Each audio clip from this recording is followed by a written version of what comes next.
সল্টলেকে প্রাক্তন তৃণমূল কাউন্সিলর নির্মল দত্তকে গুলি করে খুনের চেষ্টার অভিযোগ নির্মল হাতে ধরে ফেললে অভিযুক্ত বন্দুকের বাট দিয়ে তার মাথায় আঘাত করেছেন। তারপরে তিনি পালিয়ে গিয়েছেন। ঘটনার তদন্তে নেমেছে বিধাননগর দক্ষিণ থানার পুলিশ। নির্মলকে বিধাননগর মহকুমা হাসপাতালে ভর্তি করানো হয়েছে। সূত্রের খবর, সোমবার সকাল 7টা নাগাদ নির্মল নিজের ওয়ার্ড অফিসে তালা খুলতে যান। অভিযোগ, সেই সময় পিছন দিক থেকে একজন তাকে গুলি করার চেষ্টা করেন।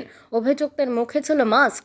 প্রাক্তন তৃণমূল কাউন্সিলরের পরিচিতদের সূত্রে জানা গিয়েছে, কোনো রকমে অভিযুক্তের হাতড়ি ধরে ফেলেন নির্মল। সেই সময় তার সঙ্গে অভিযুক্তের ধস্তাধস্তি শুরু হয় বলে অভিযোগ। পুলিশ সূত্রে খবর, অভিযুক্ত বন্দুকের বাট দিয়ে প্রাক্তন তৃণমূল কাউন্সিলরের মাথায় আঘাত করেছেন।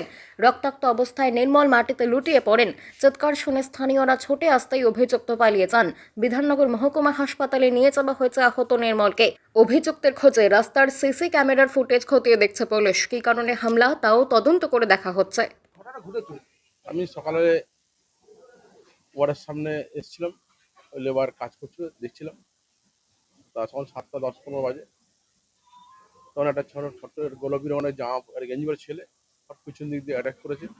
মুখে কালো মাস্ক ছিল, গুলি করতে যাওয়ার ধরে নিয়েছি যা কষ্ট করছে করে তখন পাঁচ মিনিট তখন মাথায় বাঁধলো, বন্দুকের বাড়িতে মেরেছে। তবে মেরে তবে যখন সবাই যখন হুড়ুকে পাড়াতে বেরিয়ে আসতো তখন বেঙ্গল কেমিলার দিকে বেরিয়ে গেল। একা ছিল? ও একা ছিল। এইভাবে আপনার তো এখানে মাত্র কি কেন হতে পারে? সেটা তো এরা কারা সে তো বলতে পারবো না কারা। নিশ্চয়ই আইনের ব্যবস্থা নেবে। থানা বড়বাবুর সঙ্গে সঙ্গে আমাদের বিধাননগর সাউথ থানা এসে তারা তদন্ত করবে, দেখবে। ওখানে সিসিটিভি আছে, আমাদের বেঙ্গল কেমিক্যাল মেট্রোর সামনে যে সিসিটিভি আছে দেখলে নিশ্চয়ই হয়ে যাবে। নিশ্চয়ই পলিটিক্যাল না হলে এইভাবে এই আমাদের যে দত্তবাদের মতন এত সুন্দর শান্তি করে যে জায়গাটা যে এইভাবে কাজ করা হচ্ছে, সেটা তো অনেক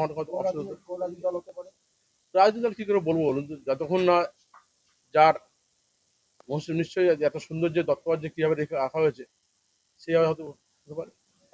বাংলা খবর, আপনার রাজনীতি, আপনার আওয়াজ।